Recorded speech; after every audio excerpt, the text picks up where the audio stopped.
Olá a todos vocês, que a graça e a paz de Cristo esteja com todos.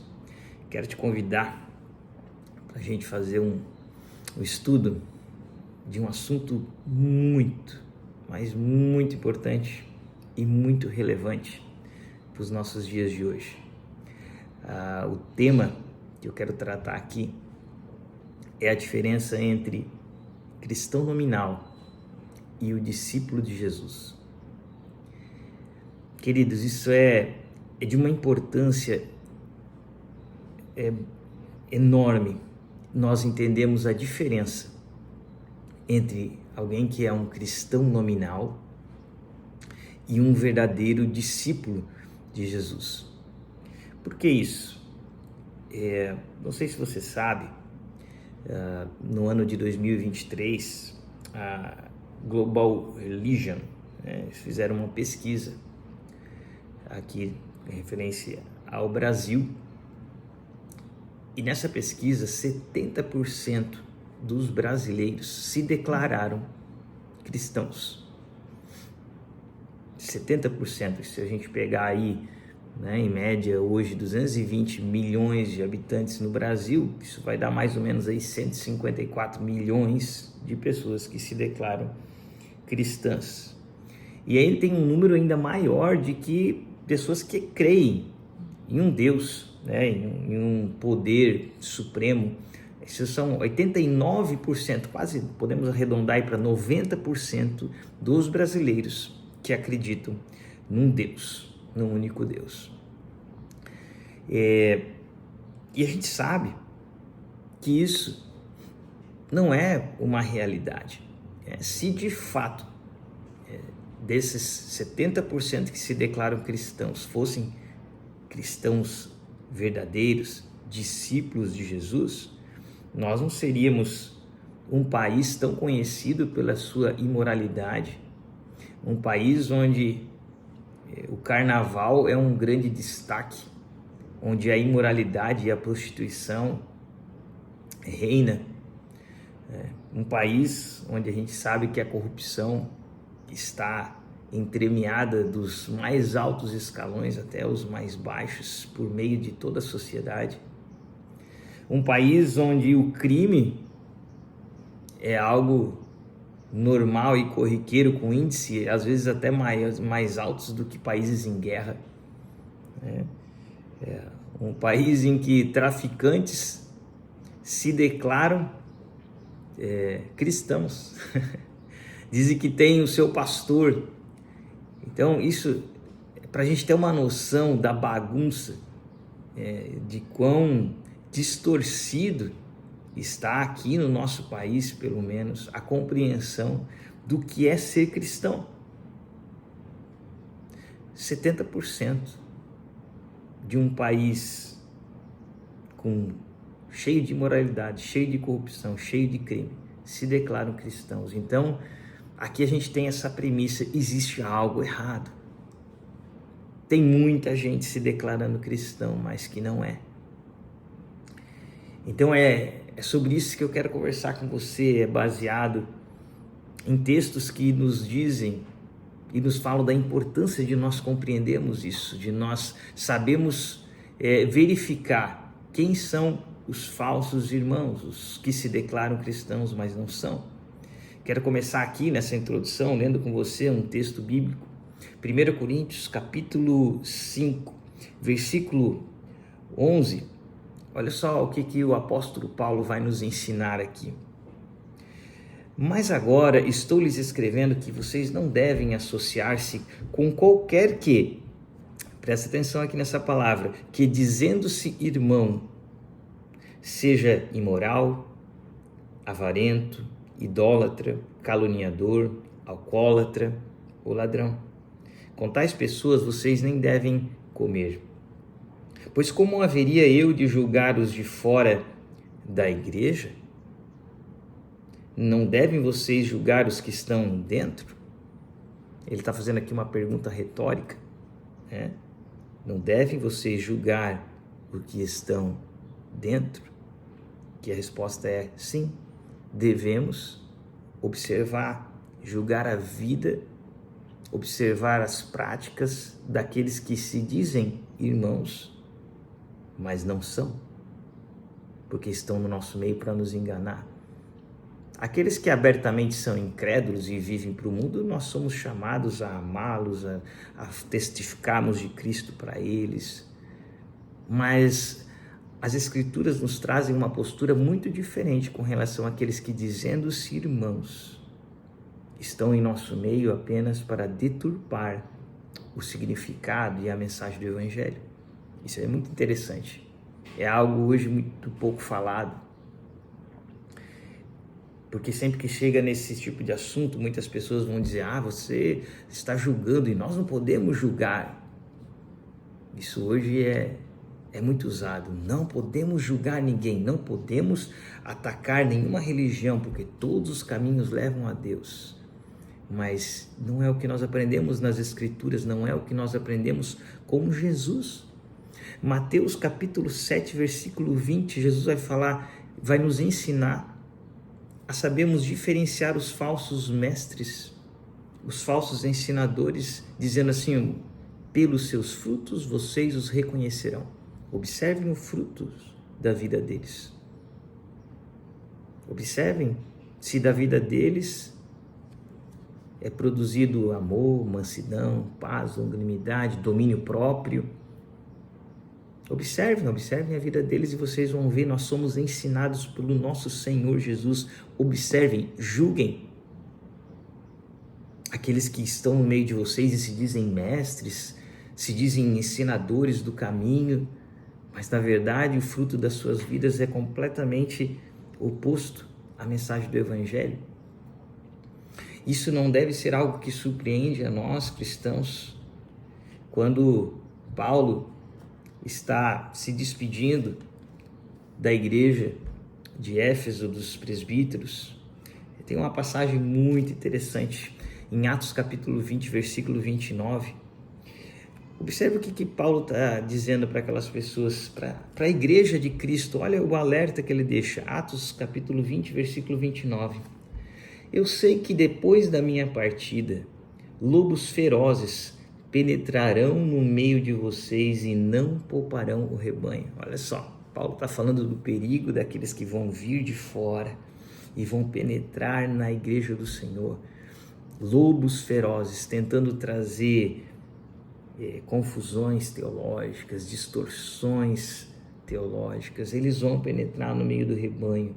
Eles não vão poupar, porque o inimigo não está brincando. O inimigo vem para destruir, para arrancar do coração das pessoas a semente, né? Lembra da parábola do semeador? A semente é lançada e o papel do inimigo é vir lá e retirar a semente, é vir lá com seus espinhos e sufocar, é impedir que se crie raízes. O papel do inimigo é penetrar na igreja e atacá-la. Só que o grande detalhe, olha só o que Paulo vai dizer, que interessante isso aqui, versículo 30. E dentre vocês mesmos, do meio de vocês aqui, dessa igreja hoje presente, se levantarão homens que torcerão a verdade, a fim de atrair os discípulos. E ele termina dizendo assim, por isso vigiem. Porque não só vêm pessoas de fora, mas aqueles que se dizem de dentro, obviamente são aqueles que se dizem de dentro, né? Eles estão em meio à igreja, se dizem cristãos, mas eles estão ali para torcer a verdade, para pegar algo que é verdadeiro e torcer essa verdade. Olha, não é bem assim. E Paulo vai dizer assim, olha, vigiem. Fiquem atentos com essas pessoas, porque eles estão ali no meio de vocês para distorcer a verdade do Evangelho. Então esse vídeo, esse estudo é muito com esse intuito de um alerta dizendo para você, vigie. Vigie, porque esse número, esse percentual de cristãos aqui está errado. Não são cristãos verdadeiros.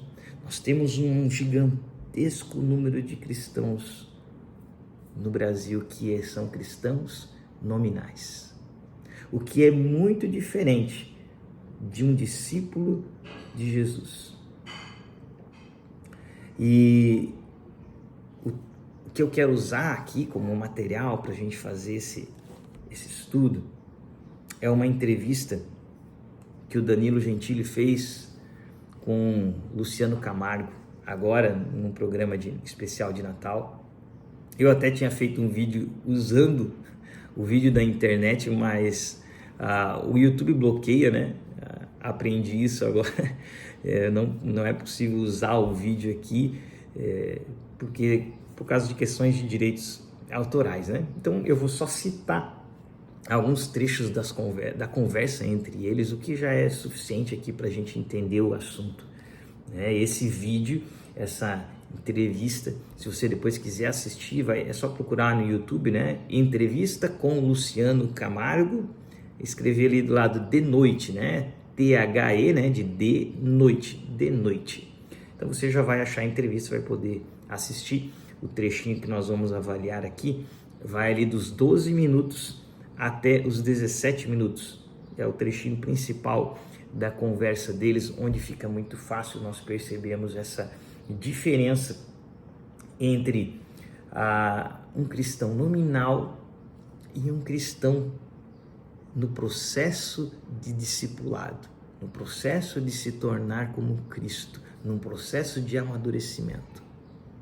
E alguém que apenas se declara cristão, mas continua uma vida normal, num curso normal desse mundo. Por que isso é tão importante? Por que essa compreensão é tão importante? Porque termos a referência correta do que é ser um cristão é muito valioso. É muito importante que eu e você tenhamos uma referência correta do que é ser um cristão.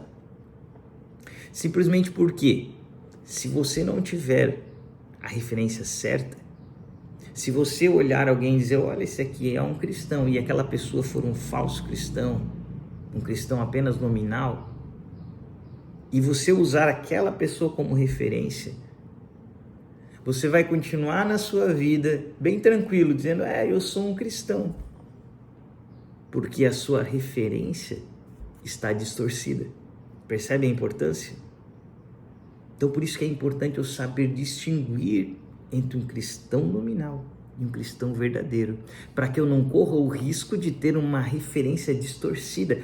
Nessa própria entrevista, lá pelo minuto 22, o Danilo Gentili, o apresentador, ele faz uma referência, ele está falando ali com o Luciano sobre a questão de Luciano ainda hoje, ele, além dos shows agora mais voltado ao evangelho que ele está fazendo, com esse termo que eu nem gosto, né, o termo gospel, né, mas ele continua fazendo os shows dele no sentido secular, né?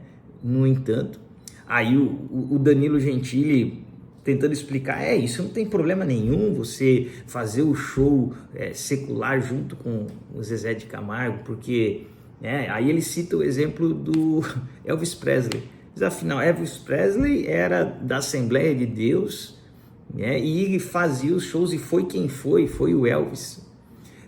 O que é um exemplo bizarro, porque nós sabemos o fim da vida de Elvis, nós sabemos que ele foi arrancado do meio cristão e saudável da sua família e se deixou contaminar pela prostituição, pelo alcoolismo e morreu em meio às drogas. Foi justamente o oposto, porque é impossível servir a dois senhores. E nesse trechinho ali é interessante você observar o Luciano, daí ele faz uma observação, olha, eu continuo fazendo shows, mas quando ele cita assim, eu subo no palco, eu continuo sendo cristão. Eu desço do palco, eu continuo sendo cristão. Numa clara referência de que, ele até cita, que a esposa dele já nos últimos anos, 7 anos, ela sempre vai com ele nos shows, para cuidar da sua vida moral, para que ele viva uma vida correta, para o afastar de todos os perigos que existem numa vida dessa itinerante de quem canta, principalmente nesse meio secular, e todos os outros cuidados que ele deve ter. Mas isso aqui é só de forma introdutória, mas a importância de eu e você termos uma referência é muito valioso. Uma referência correta do que é ser cristão. Porque como eu estava dizendo aqui, eu só vou conseguir me examinar de uma forma saudável se eu tiver uma referência boa. Veja que isso que nós vamos fazer aqui, nós já vimos que é uma orientação da palavra de Deus quando diz vigie, e essa orientação é trazida de forma mais clara para nós em 2 Coríntios, capítulo 13, versículo 5. Se você quiser ler lá junto, olha o que diz 2 Coríntios 13, versículo 5. Examinem-se para ver se vocês estão na fé. Olha só, isso aqui é uma orientação bíblica que ela nos dá de forma bem clara. Examinem-se para ver se vocês estão na fé. Provem-se a si mesmos. Observem se a fé de vocês é genuína. Provem-se a si mesmos. Isso é um exercício que nós somos chamados pelas Escrituras a fazermos. E o texto continua dizendo: não percebem que Cristo Jesus está em vocês? Ele faz uma pergunta: você não percebe que Cristo está em você? Você consegue ver isso? Consegue perceber? E ele diz: a não ser que vocês tenham sido reprovados. É algo que eu e você somos chamados a fazer.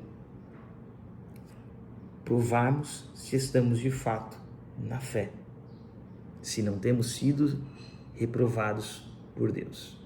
Ok?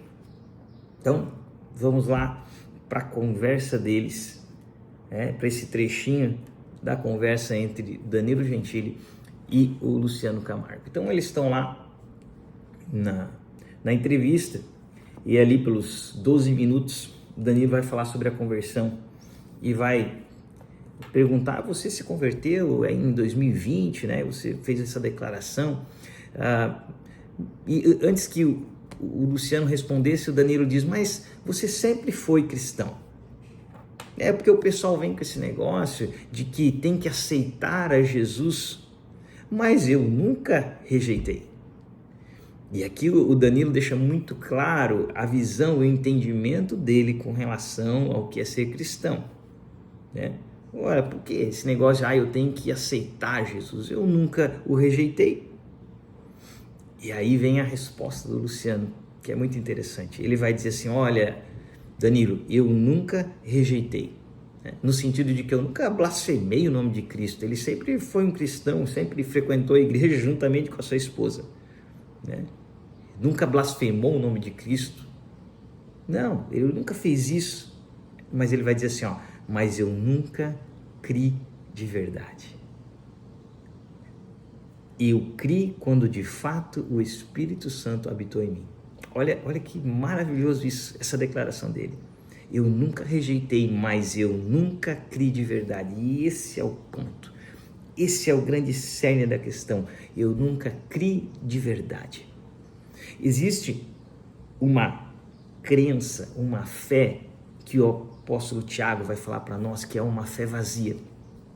Que é essa fé que nós falamos aqui, a fé dos 90% dos brasileiros.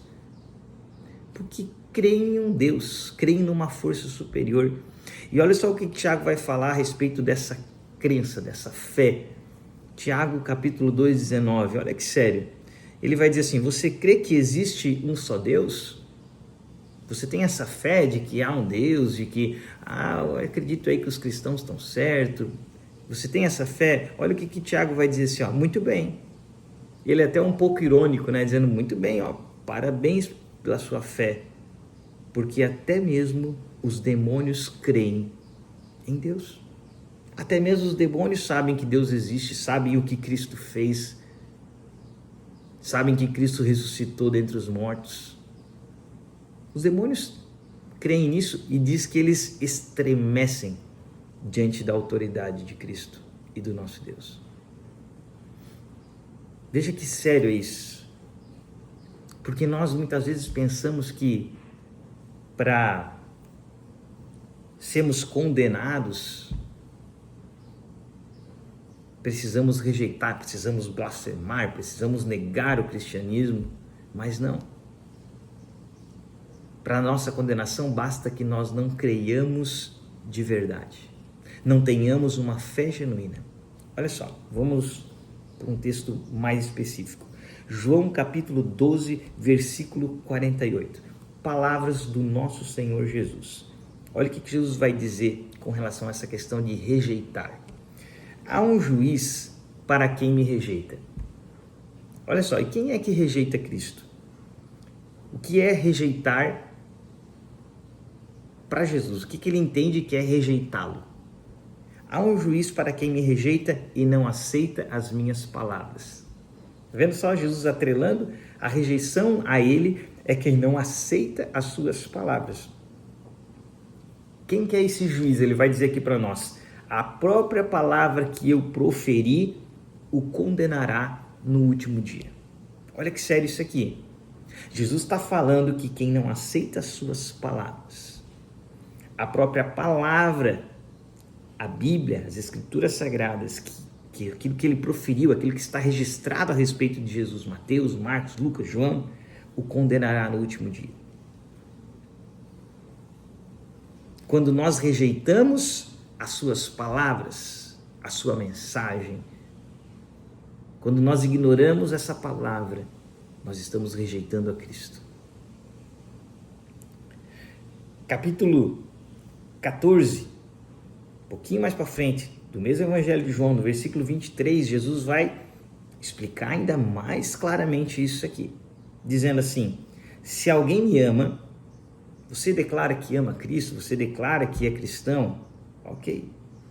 Mas se você me ama de verdade, obedecerá a minha palavra. O meu Pai o amará e nós viremos a ele e faremos morada nele. Aquele que não me ama, não obedece às minhas palavras. Você veja que essa afirmação de Jesus aqui, ela é tão importante que ele traz ela nas duas maneiras. Na maneira afirmativa, aquele que me ama obedece, e na maneira negativa, aquele que não me ama é aquele que não obedece. É aquele que não busca conhecer. Porque se você não conhece os mandamentos, não conhece os ensinos, como você vai obedecer a mensagem de Cristo? E nós precisamos conhecer essa palavra, precisamos nos aprofundar no ensino da palavra para que nós possamos obedecer a palavra de Deus. E Jesus está atrelando isso de forma clara aqui. Aquele que rejeita as Escrituras, aquele que rejeita a palavra de Deus, está me rejeitando. E eu quero deixar aqui um pequeno parênteses, um rápido parênteses, para o vídeo também não ficar muito longo, que muitas vezes quando fala das Escrituras, muitos levantam essa questão: mas hoje nós temos a Bíblia, e aqueles que não tinham?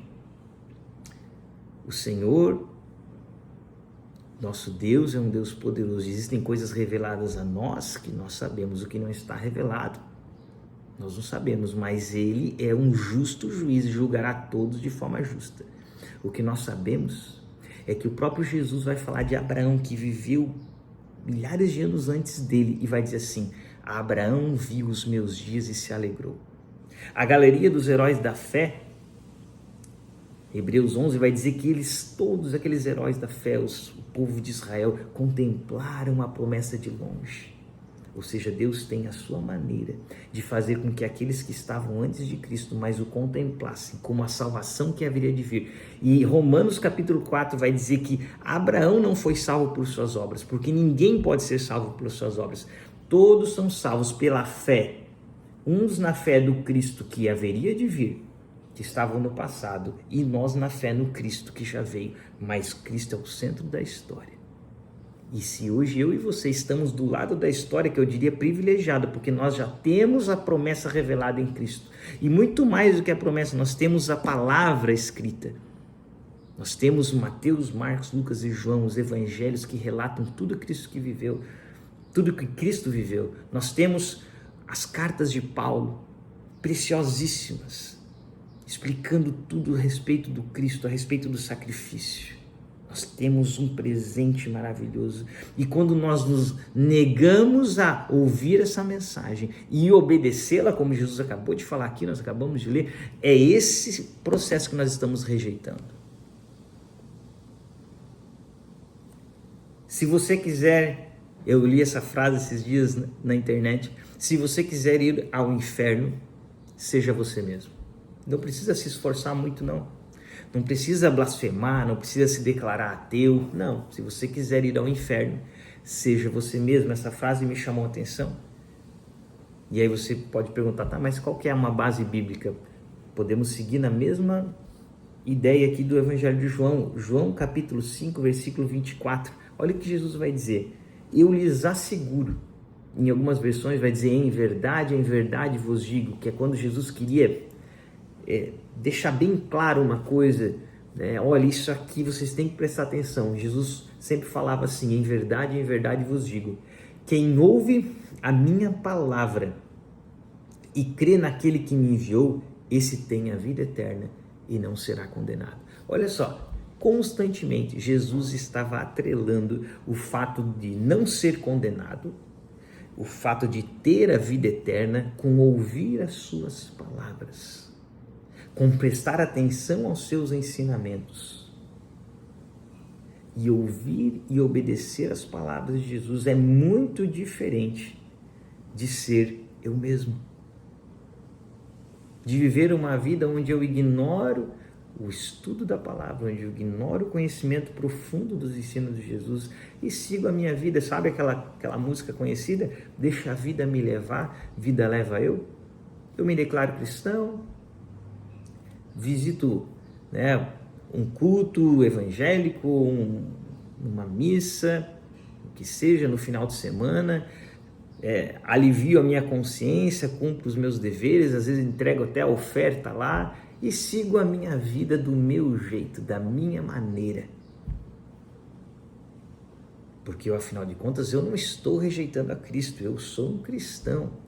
Eu sigo um padrão da maioria dos cristãos do Brasil. Eu vivo igualzinho a maioria dos cristãos do Brasil.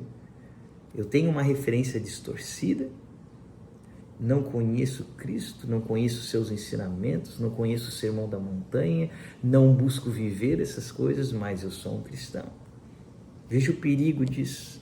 Veja o perigo dessa compreensão de que eu não rejeitei Cristo, eu não blasfemei o nome de Cristo, então está tudo bem.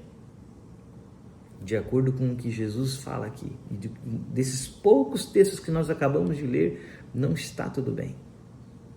Se eu e você seguimos o curso da nossa vida e não temos esse momento de uma verdadeira crença, no momento que nós recebemos uma fé verdadeira e genuína, nós estaremos condenados ao inferno. Palavra dura, mas é a palavra do Evangelho. E a gente pode continuar aqui, depois, um pouquinho para frente na conversa deles, ali mais ou menos 1 minuto para frente, deve ser ali então por volta dos 13 minutos, ele vai falar sobre a experiência. O Luciano vai falar da experiência que ele teve. E que ele estava conversando com o seu pastor. Outra coisa importantíssima na vida de um cristão verdadeiro, ele se submete à autoridade pastoral. É uma pessoa que está debaixo de uma orientação, debaixo de alguém que pode corrigi-lo, mostrar para ele, ei, cuida, esse caminho aqui não é bom. Você se submeter, isso é totalmente bíblico. Não se submeter de forma cega, porque a nossa autoridade regra de fé e prática são as escrituras em absoluto. Mas desde que seja um pastor, uma pessoa que viva de forma correta, de acordo com as escrituras, eu devo estar sempre buscando autoridades, pessoas que em Deus e em Cristo estejam me orientando para um bom caminho.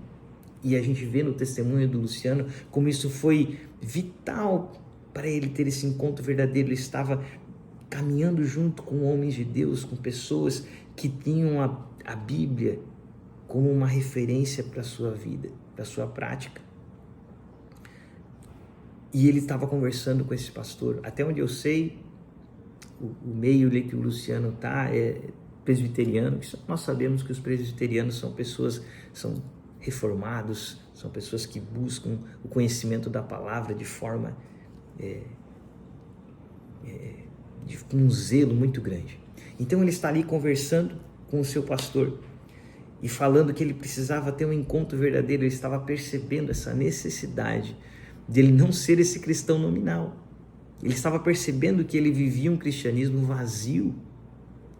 E enquanto ele fala isso, ele diz que ele começa a chorar. E o interessante é que, muito provavelmente, esse choro é esse entendimento dos nossos pecados. Quando nós nos achegamos e temos essa experiência, o Espírito Santo, a Bíblia diz que ele nos convence do pecado, da justiça, do juízo. E nós sentimos esse peso do pecado, mas depois somos aliviados pela justificação de Cristo. Mas ele vai dizer ali que dessa experiência, né, ele chora, e é inexplicável, porque depois daquilo, ele percebe que o Espírito Santo passa a habitar nele, e ele diz assim, ele usa essa frase: a minha vida passou a ser diferente.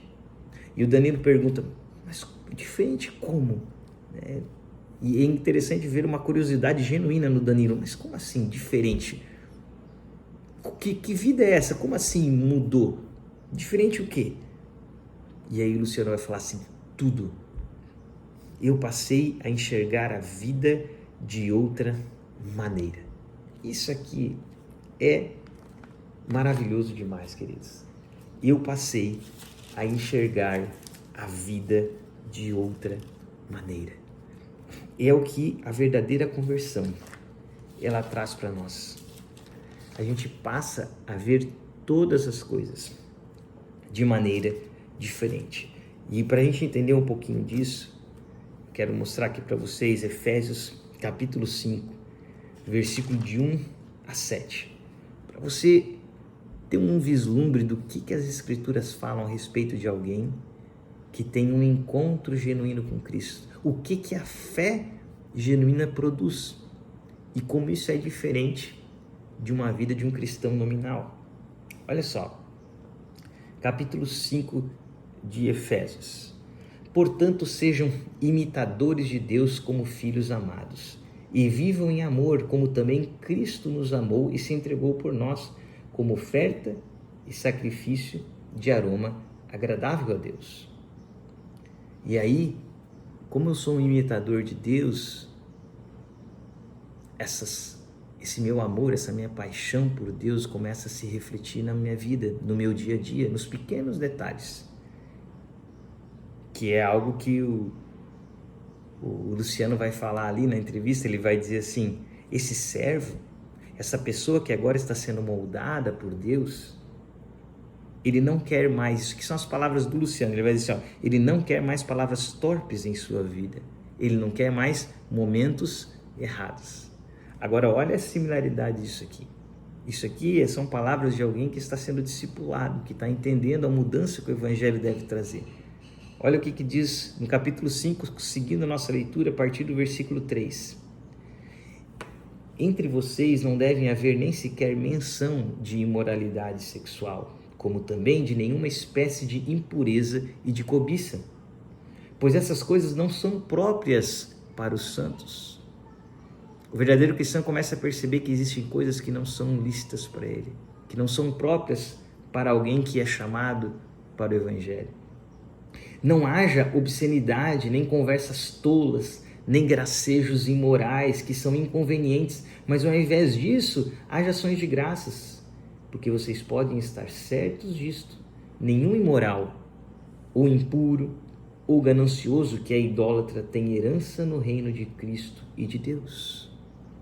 Ninguém os engane com palavras tolas, pois é por causa dessas coisas que a ira de Deus vem sobre os que vivem na desobediência. Olha como é que ele termina, versículo 7, portanto, não participem com eles dessas coisas. Você consegue perceber como há uma diferenciação clara entre luz e trevas no Evangelho? O problema é que essa diferenciação não está mais havendo no meio do nosso Brasil. Os cristãos nominais estão completamente misturados com os discípulos verdadeiros e as pessoas já não estão mais tendo condição, já não estão mais conseguindo perceber o que é um cristianismo genuíno, o que é um discípulo verdadeiro de Cristo. Fazer a diferenciação onde uma pessoa é capaz de se declarar cristã e no seu dia a dia viver com os lábios cheios de imoralidade, cheio de piadas de duplo sentido, cheio de gracejos imorais, de conversas ilícitas, de pensamentos errados, mas ela não percebe aquelas coisas, ela vive de forma natural e não a incomodam. Ela acha engraçado o se embriagar, contar as histórias da sua embriaguez, quando as escrituras são claras dizendo não se embriaguem. Isso que eu quero te chamar a atenção, porque isso é muito sério. Nós não podemos confundir luz e trevas, elas não caminham juntas. Nós precisamos ser capazes de fazer a diferenciação entre aquilo que é do Senhor e aquilo que não vem do nosso Deus. Nós precisamos ser capazes de compreender o Evangelho e de termos uma fé genuína. Querido, isso é tão sério que eu quero trazer aqui para você um texto que está aqui em Mateus, dois textos em Mateus, nós vamos ler um em Mateus e um em Lucas. Mateus capítulo 12, olha só o que diz aqui, palavras de Jesus, versículo 33 ao 34. Antes de ler aqui, porque isso foi mais uma coisa que o Luciano Camargo falou na entrevista, ele diz assim, né, que logo depois que ele fala, esse novo servo, essa pessoa trabalhada não quer mais ter palavras torpes, não quer mais ter momentos errados, ele usa essa expressão que eu achei tão bonita, não quer ter mais momentos errados em sua vida. E ele vai dizer, não quer dizer que eu tenho essa pretensão de me tornar perfeito, mas eu tenho um anseio de ser como Jesus. E é isso que é o cristão, não é uma pessoa perfeita, mas é uma pessoa que agora o grande anseio do seu coração é ser como Cristo. É entendendo que Cristo morreu por mim, agora em mim não há outra possibilidade de vida a não ser viver para Ele, viver para o seu reino. O meu coração passa a estar cheio, e o Luciano vai falar sobre isso, olha, eu agora tenho o desejo de falar de Cristo para todas as pessoas, eu amo ouvir os meus amigos, que agora a banda dele diz que é toda cristã, eu amo ouvir eles falando de Cristo, das suas experiências com Cristo. Você passa a ter esse anseio no seu coração, e é isso que eu te pergunto, você tem esse mesmo anseio? Quando você acorda de manhã, você tem anseio de encontrar seus amigos cristãos, de ouvir eles falando das experiências que eles estão tendo com Cristo, de falar para eles das experiências que você está tendo com Cristo, de juntos vocês estabelecerem ideias, estratégias para anunciarem para outras pessoas a respeito de Cristo, dessa salvação que vai mudar a vida delas. Essa dinâmica faz parte da sua vida, faz parte do teu coração, envolveu o seu coração de forma poderosa, porque é isso que o Evangelho verdadeiro traz. Olha o que Jesus vai falar, Mateus capítulo 12, versículo 33 e 34. Jesus pede para nós, olha, considerem uma árvore boa, ela dá fruto bom. Uma árvore ruim dá fruto ruim, porque uma árvore é reconhecida por seu fruto. E aí Jesus vem com aquelas frases duras, né? Raça de víboras, como podem vocês que são maus dizer coisas boas? Como você que é mau, que vive afastado de Deus, espera viver coisas boas? E ele diz assim, ó, pois a boca fala do que está cheio o coração. E esse termo tão conhecido nosso, ele é tão valioso para nós avaliarmos nossa vida. O que transborda do teu coração? Quais são as suas grandes paixões, as suas grandes alegrias? O que está fluindo do seu coração? Jesus está falando, ei, aquilo que transborda da sua boca, aquilo que você quer falar todo o tempo, aquilo que você quer transmitir todo o tempo, é do que está cheio o seu coração. Será que tudo que eu e você conhecemos e podemos falar durante horas, será que são sobre as infinitas séries que nós assistimos? As infinitas séries que o mundo está jogando e inundando essa geração, que são horas e mais horas envolvidos em série, assistindo tudo quanto é tipo de conteúdo que é lançado sobre nós. Será que eu e você somos capazes de passar horas falando apaixonadamente sobre algo que assistimos, que vimos, um seriado, um filme, mas não conseguimos passar 10 minutos falando de Cristo porque não temos conteúdo e conhecimento para falar dele durante 10 minutos? Será que esse é o cristianismo que Jesus morreu na cruz para nos deixar? Não. Esse cristianismo vazio, com corações sem amor, sem paixão, sem entusiasmo pelo Evangelho, esse é o cristianismo nominal. E nós temos que ter muito cuidado, queridos. Evangelho de Lucas, Jesus nos deixa um alerta muito sério com relação a isso. Olha só, olha o que Jesus vai dizer, Lucas capítulo 13, versículo 24. E aqui a gente dá uma resumida muito boa naquilo que a gente está falando, porque a gente começou falando, né, que o Danilo Gentili entende que, mas eu não rejeitei.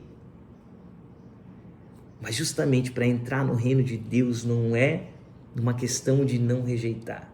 Eu preciso me esforçar. Olha só, olha o que Jesus fala. Lucas capítulo 13, versículo 24. Esforcem-se para entrar pela porta estreita. Entendeu? Porque pela porta larga é só você seguir, é o que eu estou te falando, desde o início do vídeo. Você quer ir para a condenação eterna? Viva a vida, deixa a vida te levar. Você quer entrar pela porta estreita, caminhar pelo caminho estreito e encontrar a vida eterna? Jesus está falando aqui, não sou eu. Você não deve ficar bravo comigo, você deve olhar as escrituras e discutir com ela. Olha aqui, Jesus falando, Lucas 13, 24. Esforce-se para entrar pela porta estreita, porque eu lhes digo que muitos tentarão entrar e não conseguirão. E olha o que Jesus vai dizer. Quando o dono da casa se levantar e fechar a porta, ou seja, quando acabar o tempo, quando o Senhor vier buscar sua igreja, e o tempo de aceitar e de receber Cristo como Senhor afindar, vocês ficarão do lado de fora, batendo e pedindo, Senhor, abra-nos a porta. Ele, porém, responderá, e esse aqui é o grande ponto, não os conheço, nem sei de onde são vocês. Isso eu falo para muitas pessoas. Cristianismo, evangelho não é uma coisa chata de ler a Bíblia, de ir na igreja, não é isso. Cristianismo é a paixão de conhecer uma pessoa, a pessoa de Cristo. É o desejo de levantar e folhear as páginas da Bíblia e ir conhecendo a pessoa de Cristo e sendo transformado e estabelecendo um relacionamento com Ele, porque é isso que vai fazer a diferença no último dia. Jesus está falando, eu vou responder, eu não os conheço. Mas o que eu quero chamar a tua atenção para esse texto? Versículo 26, então vocês dirão, Jesus está dizendo, mas vocês que vão ficar do lado de fora vão dizer assim, mas nós comemos e bebemos contigo e ensinastes em nossas ruas. Olha só que grave isso aqui, as pessoas que ficaram de fora, aqueles que não entraram no reino de Deus, que estão condenados, vão dizer assim, mas nós comemos e bebemos contigo e ensinaste em nossas ruas. O que isso aqui está dizendo, querido? Está falando dessa familiaridade que as pessoas tinham com a palavra do Evangelho, com o ser cristão. Está falando de um país onde 70% se declara cristão, mas vivem a prática da iniquidade. Nós somos familiarizados com o cristianismo. Eu ouvia pregador final de semana, eu tinha pregador que era amigo meu, pregador que se diz pregador, né? Os falsos pregadores que dizem, eu sou chamado para pegar uma parte do evangelho, eu só falo do amor de Cristo. Eu não sou chamado para falar da ira de Deus, da justiça, do arrependimento do pecado.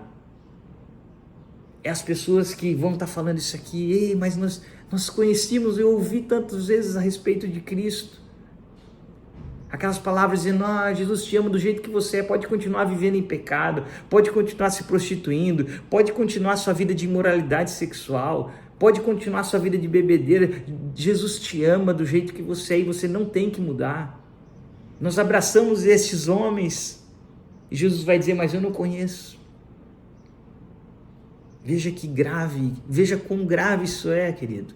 E no versículo 27 Jesus vai responder, eu não os conheço, eu nem sei de onde são vocês, afastem-se de mim, todos vocês que praticam o mal. Você consegue perceber, querido, quão grave, o quão sério isso é? Isso é muito sério, nós precisamos desesperadamente entendermos a diferença entre o cristianismo nominal e ser um discípulo de Jesus. Porque quando eu e você nos negamos a conhecer as Escrituras, a mergulharmos aqui, a nos deleitarmos nessa palavra, quando nós nos negamos a conhecer a revelação de Deus para nós, o paganismo entra na igreja do Senhor e faz a festa. Foi assim, queridos, desde a antiguidade.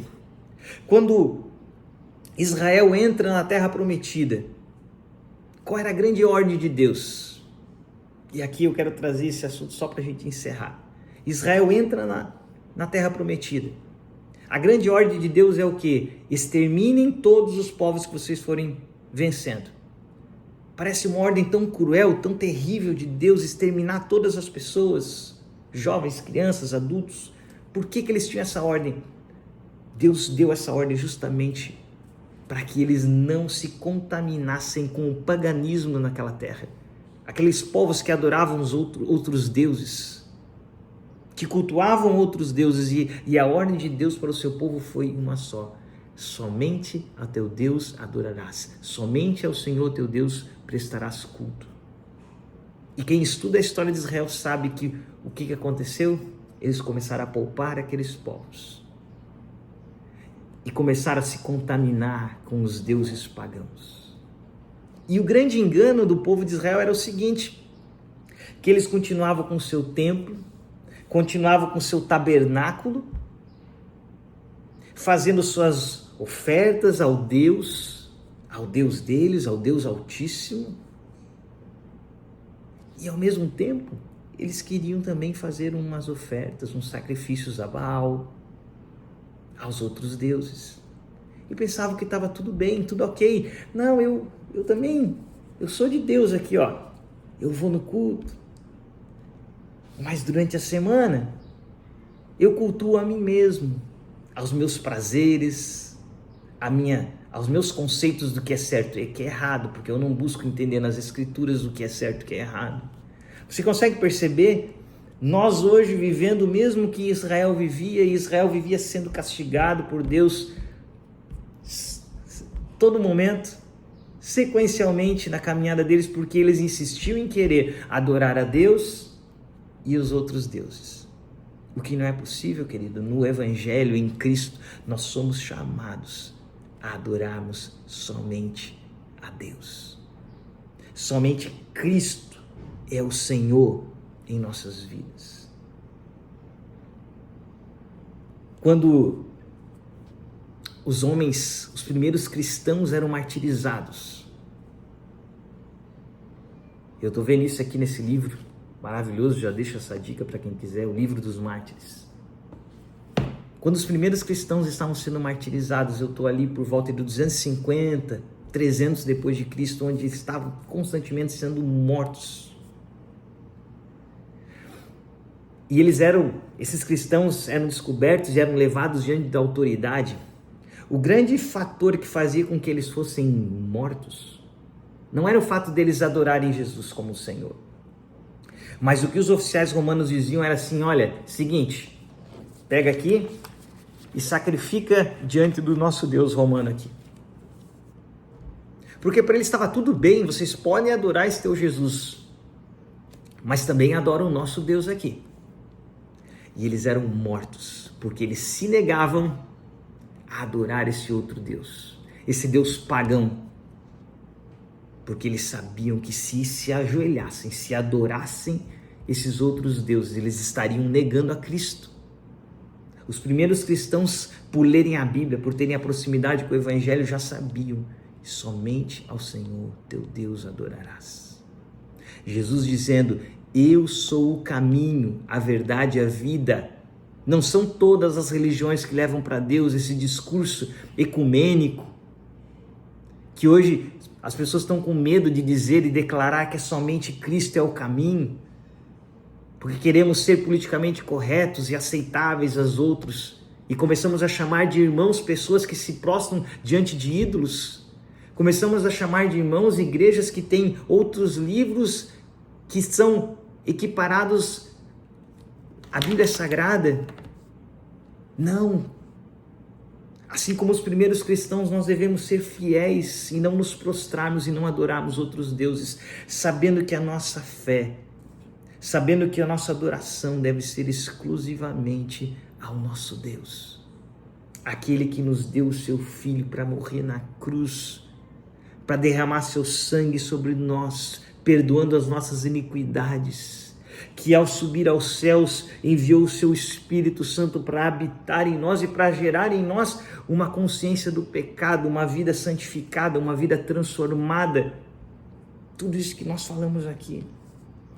Afastarmos do paganismo. Eu e você precisamos viver o Evangelho verdadeiro. Precisamos, como a gente viu aqui, nos aproximar de Cristo de forma genuína.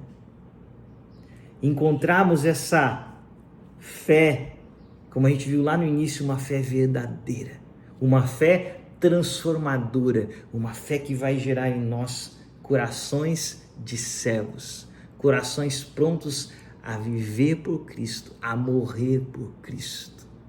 Amém, querido? Que essa palavra fique no seu coração, que você entenda a importância de nos avaliarmos, como a gente falou aqui. Ponha em prova a sua fé, faça essa avaliação hoje. Termine esse vídeo, dobre os seus joelhos e pergunte: Senhor, prova, vê se há em mim algum caminho mau e guia-me pelos caminhos eternos. Que eu não seja mais um destes crentes nominais, mas que eu seja um verdadeiro discípulo de Cristo.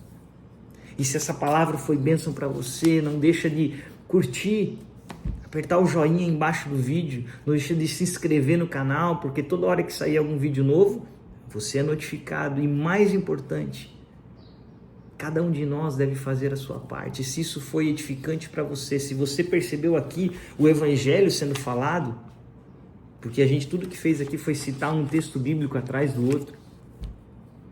Seja um propagador dessa mensagem, copia esse link, manda ele para os seus contatos de WhatsApp, compartilha nas suas redes, faça a sua parte. Uma única pessoa que for transformada, que for impactada, já vale mais do que o mundo inteiro.